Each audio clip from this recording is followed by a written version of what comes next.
तुर्क सदर से फील्ड मार्शल आसिम मुनीर की अहम बैठक। ईरान पर इसराइली हमलों की शदीद मुजम्मत। आलमी कवानीन की खुली खिलाफ वर्जी करार। खत्ते में कशीदगी कम करने के लिए सफारतकारी जारी रखने पर इत्तफाक। नायब वज़ीर आज़म इसाक डार भी हमरा। मुलाकात OIC वज़ीर खारजा इजलास के मौका पर हुई। दफ्तर खारजा के मुताबिक ईरान की खुद मुख्तारी और इलाकाई सालमियत की हमायत, दिफा के हक को तस्लीम किया गया। आलमी बरादरी से मशरिक़ वस्ता में अमन के लिए मौसर किरदार की अपील। गजा पर इसराइली जारहियत फौरी रोकने और इंसानी इमदाद की फराहमी पर भी जोर। मुलाकात में वज़ीर आज़म शहबाज शरीफ का नेक तमन्नाओं का पैगाम तुर्क सदर को पहुंचाया गया। पाकिस्तान और तुर्की के दरमियान बरादराना ताल्लुकात को मजीद वुसअत देने की अज़म का अयादा।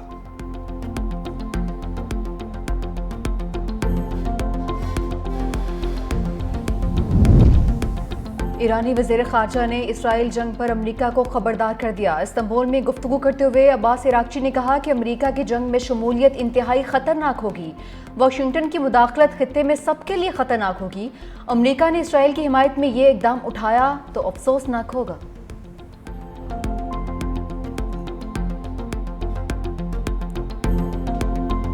इसराइल का खौफनाक खेल, ईरानी जौहरी तनसीब पर हमला। ईरानी हुकाम के मुताबिक अस्बहान हमले में किसी खतरनाक मवाद का अखराज नहीं हुआ। बमबारी में एक और ईरानी एटमी साइंसदान शहीद। इसराइल का कुद्स फोर्स के सरबराह सईद यज़द और ड्रोन विंग के कमांडर अमीन पोरजोद को शहीद करने का दावा। इसराइल के तेहरान, शिराज, नजफाबाद, करज और कुम पर हमले। पास्तारान इनकलाब के 4 अहलकार शहीद, 3 जख्मी। ऑपरेशन वादा सादिक सोम से सफ़ाक इसराइल कांप उठा। दारुल-हुकूमत तल अबीब समेत कई शहरों पर फिर मिसाइल बरसा दिए। शहर जोरदार धमाकों से गूंजता रहा। इसराइली फौजी मराकज़, फ़ज़ाई अड्डे, कमांड एंड कंट्रोल मराकज़ को निशाना बनाया गया। ईरानी मिसाइल वस्ती इसराइल के इलाके गश्तडैन में भी गिरे।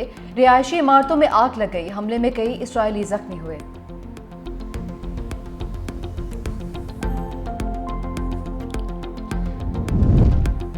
एक शहीद होगा तो दूसरा अलम उठाएगा। ईरानी सुप्रीम लीडर आयतुल्लाह खामनाई ने 3 मुमकिना जाननशीन नामजद कर दिए। अमरीकी अखबार न्यूयॉर्क टाइम्स का दावा। रिपोर्ट के मुताबिक आयतुल्लाह खामनाई के बेटे मुश्तबा खामनाई जाननशीनों में शामिल नहीं। आयतुल्लाह खामनाई मुसलसल इसराइली हमलों और धमकियों के बायस महफूज मुकाम पर मौजूद।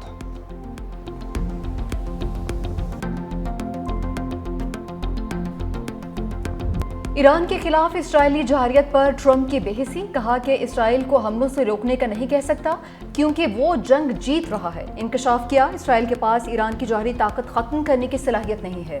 ट्रंप ने ईरान की एटमी सलाहियत पर तुलसी गबार के बयान को गलत करार दे दिया। कहा, डायरेक्टर इंटेलिजेंस ईरानी एटमी हथियारों से मुतालिक गलत हैं। मुझे लगता है ईरान एटमी ताकत बनने के करीब था। यकीन है ईरान यूरोप के बजाय अमरीका से बात करेगा। देखते हैं क्या होता है। मुज़ाकरात से पहले सीज़ फायर चाहता हूँ। ईरान में ज़मीनी अफवाज उतारना आखिरी हल होगा।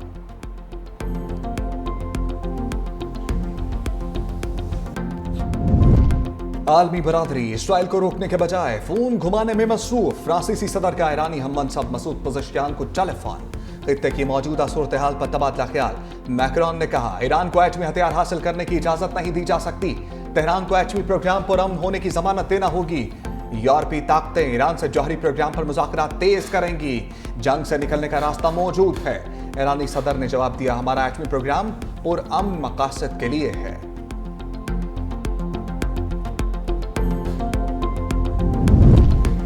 फ्यूचर ने ईरान के एटमी प्रोग्राम पर इसराइली झूठ बेनकाब कर दिया। कहा, इसराइल को बारहा बता चुका हूँ, ईरान के एटमी हथियार हासिल करने की कोई शवाहिद नहीं।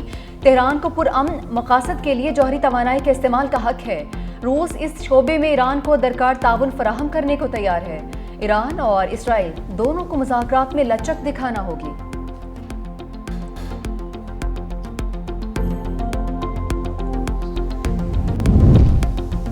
अमरीकी B-2 स्टेल्थ बमबार तैयारे बैरुल काहिल की जानिब रवाना। इसराइली मीडिया का दावा, अमरीकी बमबार तैयारे रियासत मिज़ोरी के व्हाइट मैनियर बेस से गवाम बेस की जानिब रवाना हुए। B-2 बमबार तैयारों के साथ 4 फ्यूलिंग तैयारे भी मौजूद हैं।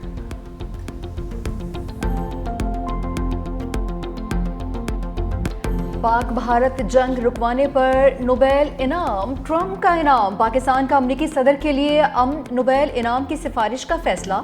हुकूमत इलामी के मुताबिक ट्रंप की मुदाखलत से पाक भारत कशीदगी कम हुई और जंग का खतरा टल गया। अमरीकी सदर की दूर अंदेश क़यादत ने इस्लामाबाद और नई दिल्ली के सिफारती राबिते इस्तवार किए। आलमी बरादरी ने भारत की बिलाश्तियाल जारियत देखी। सदर ट्रंप की हिकमत अमली से तेजी से बिगड़ती सूरत हाल काबू में आई। 2026 का नोबेल प्राइज देकर खिराज तहसीन पेश किया जाए।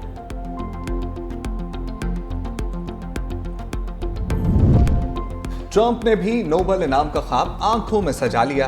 कहा, पाक भारत जंग रुकवाने पर मुझे नोबेल प्राइज मिलना चाहिए। आलमी अमन ने अपना हिस्सा ढालने की फहरिस्त भी गिनवा दी। कहा, रवांडा और जमहूरिया कांगो के दरमियान मुआहदा करके जंग को रोका। सर्बिया को कोसोवो के तनाज़ात भी हल करवाए। नोबेल प्राइज का हकदार हूं। मिस्र और इथोपिया के दरमियान अमन का कयाम भी मेरा कारनामा है। रूस यूक्रेन जंग और ईरान इसराइल कशीदगी में भी अपने किरदार का जिक्र किया। अमरीकी सदर ने नोबेल इनाम देने वालों पर भी सवाल उठा दिया। कहा, ये लोग मुझे नोबेल इनाम नहीं देंगे क्योंकि ये सिर्फ लिबरल्स को ही मिलता है।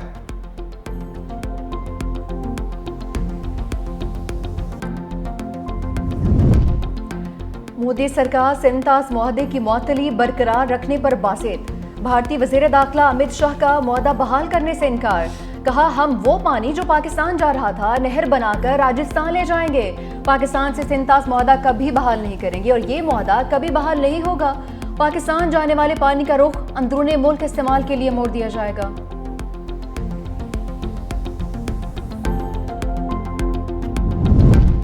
पाकिस्तान ने जंग बंदी पर भारतीय प्रोपेगेंडा की खाल उधेड़ दी। तर्जमान दफ्तर खारजा ने कहा, जंग बंदी की दरखास्त भारत ने की। 10 मई की सुबह 8:15 बजे अमरीकी वज़ीर खारजा मार्को रूबियो ने सीज फायर की पेशकश की। सऊदी अरब समेत दोस्त मुमालिक ने भी किरदार अदा किया। नायब वज़ीर आज़म इसाक डार ने जंग बंदी की पेशकश को कबूल किया। भारतीय मीडिया का दावा बेबुनियाद गुमराह कुन है।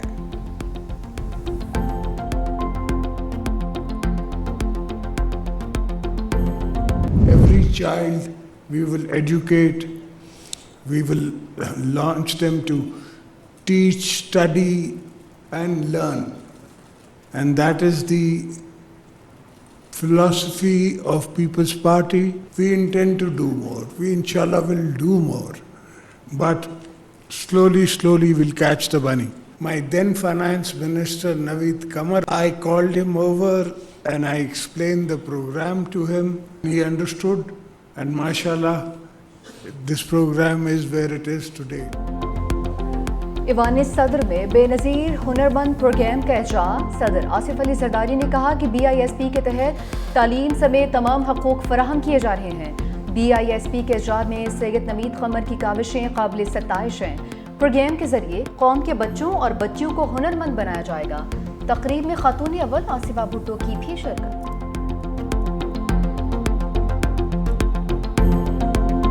नज़ीर जिसकी ना मिले वो इतनी बेनज़ीर थी। आलम इस्लाम की पहली खातून वज़ीर आज़म बेनज़ीर भुट्टो की 72वीं सालगिरह। शहीद बीबी को पूरी जिंदगी अज़म, हिम्मत और हौसले की बेमिसाल दास्तान।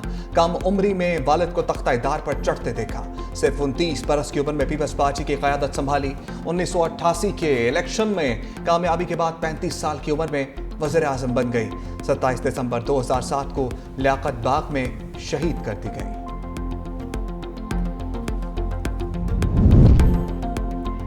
सदर मुमलिकत आसिफ अली जरदारी और बिलावल भुट्टो जरदारी का शहीद बेनज़ीर भुट्टो को खिराज अकीदत। अपने पैगाम में सदर मुमलिकत ने कहा कि शहीद बेनज़ीर भुट्टो ने जमहूरियत, इंसानी वक़ार और ख़वातीन के हकूक़ के लिए नाकाबिल फरामोश जिद्दोजहद की। शहीद बेबी के विजन से रहनुमाई लेते हुए जमहूरियत को मुस्तहकम करेंगे।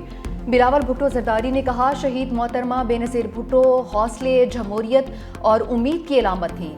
आखिरी दम तक गरीबों की फलाह बहबूद और जमहूरियत की बहाली के लिए लड़ती रही। नौजवान जमहूरियत की मजबूती और कौमी इत्तेहाद के लिए शहीद मोहतरमा बेनज़ीर भुट्टो की जिंदगी को मशले राह बनाएं।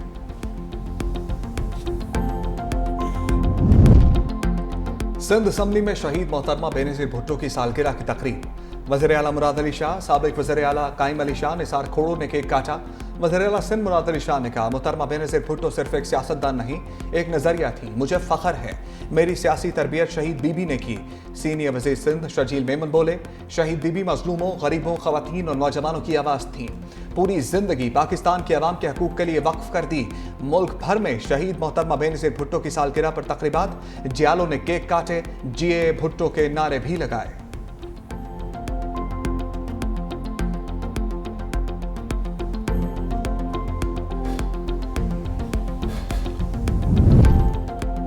सालाना 6 से 12 लाख आमदन पर 1% टैक्स की मंजूरी। नॉन फाइलर्स के लिए बैंकों से कैश निकलवाने की हद 50 से बढ़ाकर 75,000 रुपए करने की तजवीज़ मंजूर। सैयद नवीद कमर की ज़ेर सदारत कौमी असम्बली कायमा कमेटी खजाना का इजलास। FBR की नॉन फाइलर्स पर विद होल्डिंग टैक्स 1% करने की तजवीज़ मुस्तरद। सैयद नवीद कमर का कहना था अवाम पर टैक्स का बोझ बढ़ाने की तजवीज़ की मंजूरी नहीं दे सकते।